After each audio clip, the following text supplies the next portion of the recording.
আৰু অৱশেষত সন্দেহজনক লোকৰ বিৰুদ্ধে কোনোমতে প্ৰথমটো মন্তব্য কৰিছে অখিল গগৈয়ে চৰকাৰী ভূমি দখল কৰিলে উচ্ছেদৰ আহ্বান জনালে শিৱসাগৰৰ বিধায়কগৰাকীয়ে এই মুহূৰ্তত আমি এটা পলিটিক্যাল খবৰ আপোনালোকক জনাইছো অৱশেষত সন্দেহজনক লোকৰ বিৰুদ্ধে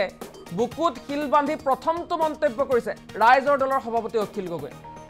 চৰকাৰী ভূমিৰ বেদখল সহ্য কৰা নহব বুলি হুৰ হলনি হল অখিলৰ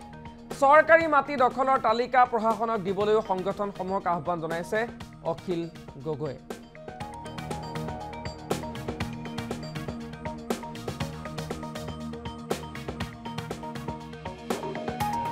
আৰু এই মুহূৰ্তত আমি জনাইছো অখিল গগৈৰ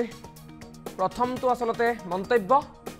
আৰু অখিল গগৈয়ে মন্তব্য কৰিছে যে উচ্ছেদ সহ্য কৰা নহব ঐতিহাসিক নাগৰিক সভাৰ পাছত অন্তত আমি শিৱসাগৰবাসীয়ে এতিয়া গৌৰৱৰে বুকুত ডাঠ কৰি ক'ব পাৰো যে শিৱসাগৰ ঐতিহাসিক শিৱসাগৰ হৈ আছিলে সম্প্ৰীতিৰ শিৱসাগৰ হৈ আছিলে হৈ আছে আৰু সদায় হৈ থাকিব ইয়াত কিছু সংখ্যক মানুহে সংঘাত লগাবৰ কাৰণে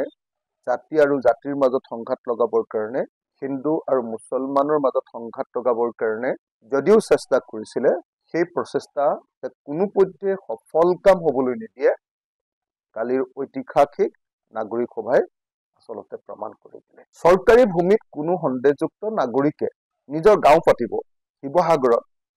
এইটো আমি কেতিয়াও কোনেও সমৰ্থন নকৰোঁ সেই সন্দেহযুক্ত নাগৰিক মুছলমানে হওক বা সেই সন্দেহযুক্ত নাগৰিক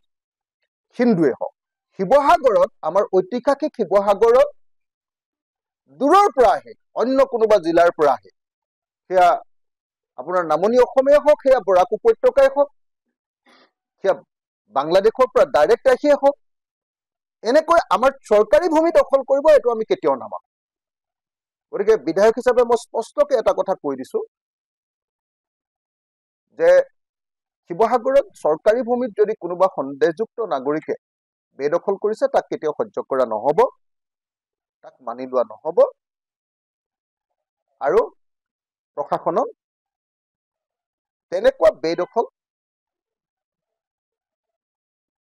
উচ্ছেদ কৰিবৰ কাৰণে নিৰ্দেশ দিয়া হ'ব এই কথাটো মই স্পষ্টভাৱে আপোনালোকক জনাই ল'ব খুজিছো সঁচাসঁচি যদি সন্দেহযুক্ত বুলি কোৱা মানুহেও যদি চৰকাৰী ভূমি বেদখল কৰি আছে আমাৰ শিৱসাগৰত আৰু যদি তেওঁ শিৱসাগৰীয়া নহয় তেতিয়াহ'লে আমি তেওঁক আমাৰ সেই মাটিৰ পৰা আঁতৰাই দিম ক্লিয়াৰ কাট কথা আৰু যদি আপোনালোকে কোনোবাই দেখুৱাব পাৰে যে এইজন বিদেশী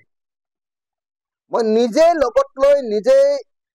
বাছ লৈ প্ৰশাসনৰ পৰা SP আৰু DC গাড়ীত উঠাই মই নিজে গৈ বাহিৰত থৈ আহিম কথাটো আপোনালোকে বুজি লওক মোৰ কোনো এনেকুৱা ধৰণৰ মুছলমান প্ৰীতি নাই এনেকুৱা ধৰণৰ কোনো মিয়া প্ৰীতি নাই যিটো কাৰণত মানে মই তেওঁলোকক সাপোৰ্ট কৰিব লাগে কিন্তু সংবিধান মতে দেশ চলিব লাগে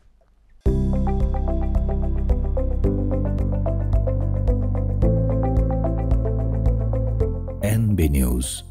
সহজ সৰল ভাষাত নৱভাৰতৰ কথা